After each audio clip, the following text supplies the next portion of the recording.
Olha só que malícia o Lucas Gonzalez. O Lucas Gonzalez falou que o Concílio de Roma ali nunca existiu. Certo? Chama o padre Paulo Ricardo de mentiroso. Olha só. Vai dizer que essa obra vai fazer uma citação de Agostinho, sendo que Agostinho escreveu aquilo em 416. Então como é que aquilo ali pode pertencer ao Papa Damaso, que a gente já viu que... Em 416, o Concílio foi em 382, século IV, Santo Agostinho escreve, e o Concílio aconteceu no século III, certo? Morreu em 384 d.C., sendo que ele está citando Agostinho, que escreveu aquilo em 416. Ou seja, um concílio que supostamente teria se reunido décadas antes de Agostinho, está citando o que Agostinho disse décadas depois, né? Para você ver como é que o falsificador, nem para falsificar o documento de direito fez. E ele ainda diz que se tivesse sido um decreto oficial de Gelásio, teria sido conhecido e usado por Dionísio Exíguo e Cassiodoro. Por quê? Porque esses autores aqui fizeram compilados de decretos oficiais papais e eles não incluíram em nenhum momento o tal do Concílio de Roma do Papa Damaso. Então, para você ver como é que é completamente desprovido de credibilidade histórica esse concílio aqui, que o padre Gargamel, o padre Paulo Ricardo disse, e olha que ele é um padre. Tem nenhum né? respeito pro cara, pô. Teoricamente, era para ter estudado esses assuntos aqui, já era para saber disso. Mas aparentemente nem isso ele sabe. Ou se ele sabe, ele faz questão de mentir na cara dura, né? Então é para vocês verem o nível que chega a apologética católica, quando até mesmo um padre vai mentir descaradamente, inventando um concílio que já foi provado que nunca existiu. Agora, você sabe quem também falou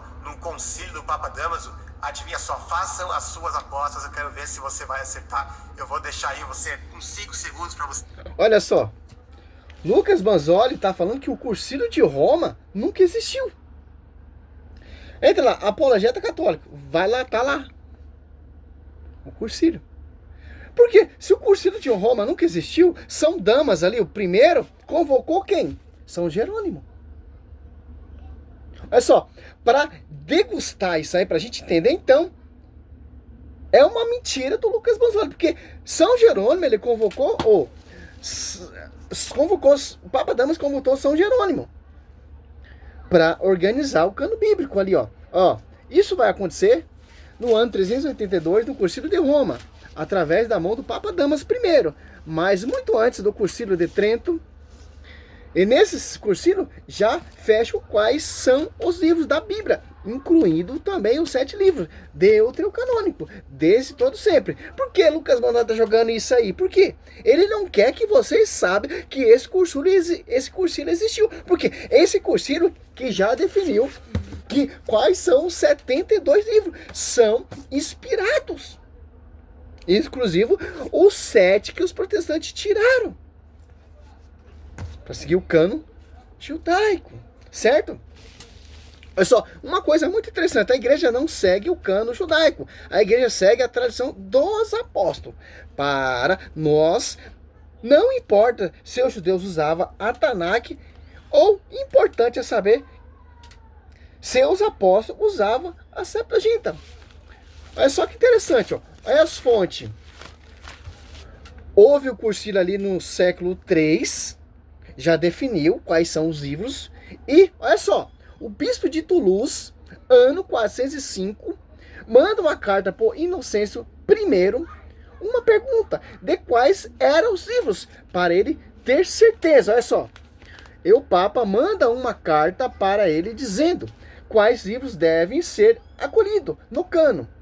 Vem exposto em breve. Apêndice são essas as coisas que ter o pedido desejou fosses indicados e segue com a referência dos 72 livros, exatamente como havia colocado no Concílio de Roma. Que por Lucas Banzoli esse concílio nunca existiu. Mas tá bom, né? Os protestantes acreditam na linha do raciocínio do pensamento deles, certo? Porque eles querem negar a igreja. Eles odeiam a igreja. Por isso que eles odeiam a igreja, ele vai amputando, refutando, destruindo totalmente a história.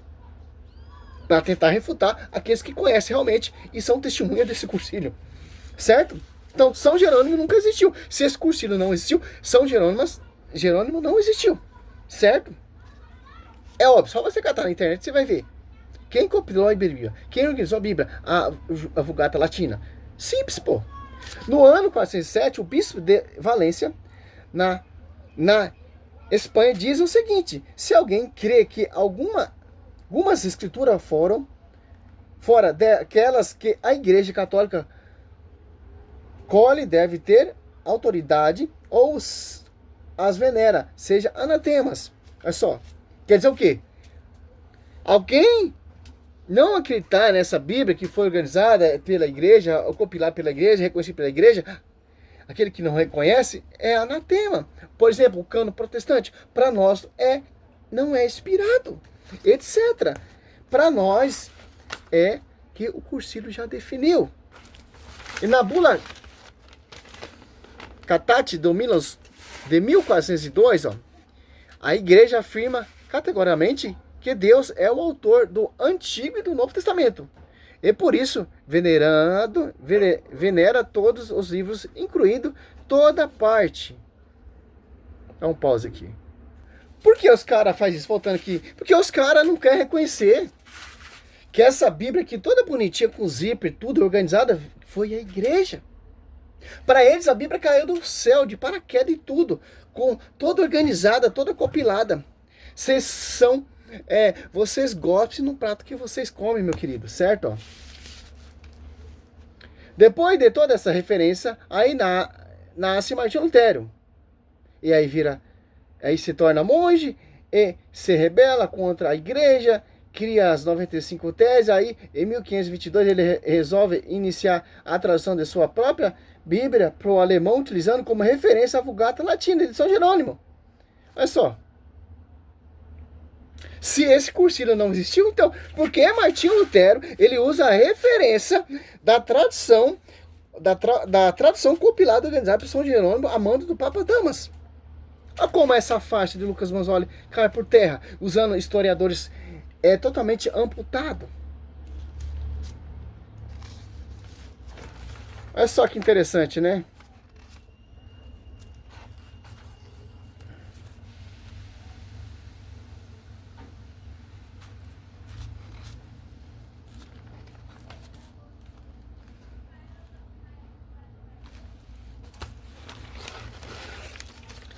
A edição autêntica dos livros sagrados estabelece e declara que a antiga edição Vulgata, aprovada pela Igreja já de uso secular, deve ser tida como autêntica nas lições públicas, nas disputas, nas lições públicas, nas disputas, nas pregação, explicações que ninguém por nenhuma razão pode ter a audácia ou a presunção de rejeitá-la.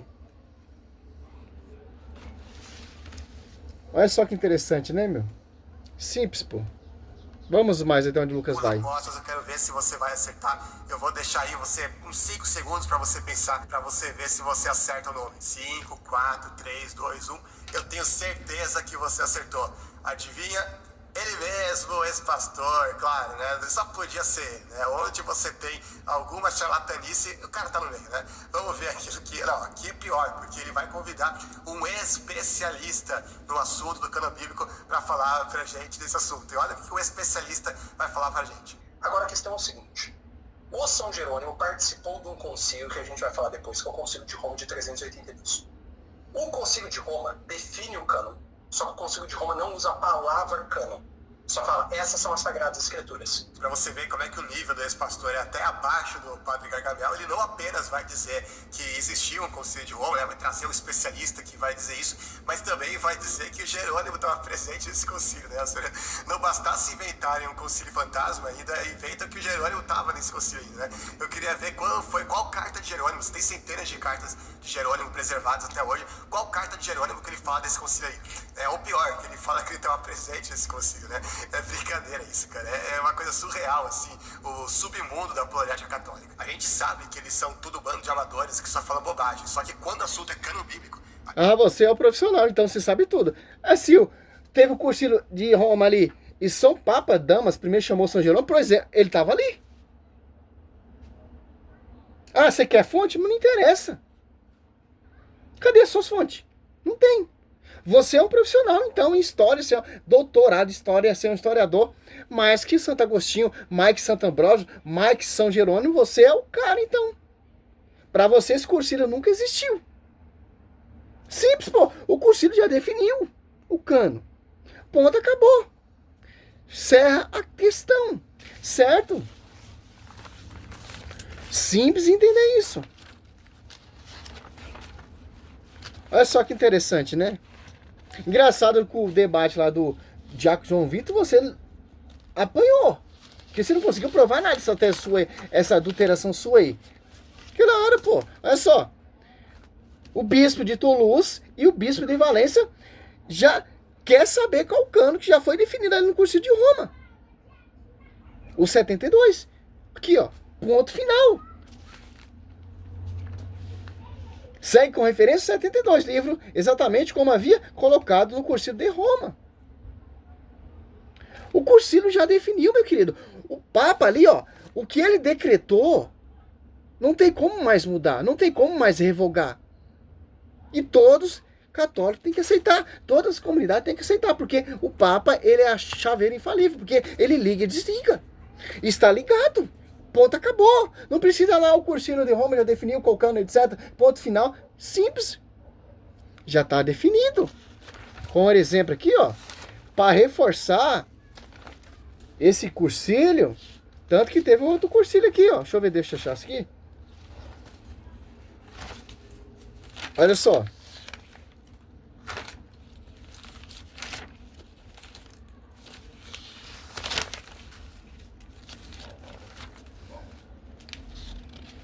E Lutero usa a referência, pô.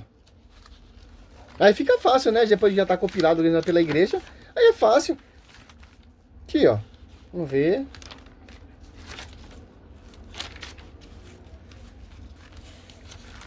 Depois que já tá com zip e tudo organizado, aí fica fácil, né, o doutor Banzoli?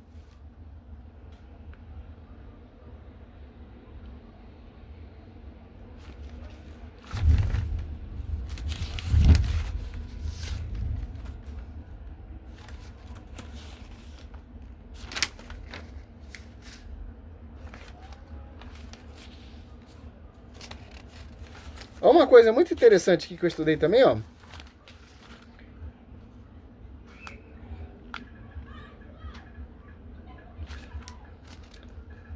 Diante dessas distorções de Lutero, o Papa convocou o Concílio de Trento para ajudar a colocar ordem na casa. O Concílio de Trento, ele tinha uma função, até o protestantismo. Olha só, não existia outra igreja cristã, né? Se não fosse a católica. No Oriente, todo lugar ouvia falar de Jesus, era pela igreja católica. Então não tinha outra tradução, pô, só tinha uma tradução, pô, que o Concílio já definiu ali. O Concílio de Trento não está definindo o cano, ele está reforçando o cano. Quem definiu o cano foi outro concílio, o Concílio de Roma, né? O que acontece, né? No Concílio definiu, que o Concílio definiu foi a adição da Bíblia, que é a Vulgata Latina. O que a igreja está defendendo? A tradução, e não a quantidade, a ordem dos livros, mas sim a edição dela. Isso acontece exatamente parágrafo seguinte, a citação do cânon. Olha só, né? O mesmo sacrosanto sínodo considerado que não será de pouca utilidade para a Igreja de Deus saber claramente entre todas as edições latinas e circulação qual é a edição autêntica dos livros sagrados. Estabelece, declara que a antiga edição Vulgata aprovada pela Igreja já de uso século deve ser tida como autêntica nas lições públicas, etc.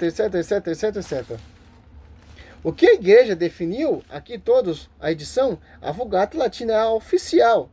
Nós católicos temos várias bíblias, a edição Ave Maria, a Jerusalém, a pastoral, mas a oficial é que foi compilada pelo São Jerônimo, que para o Luca Banzoli é um cursilho fantasólico, né, que nunca existiu.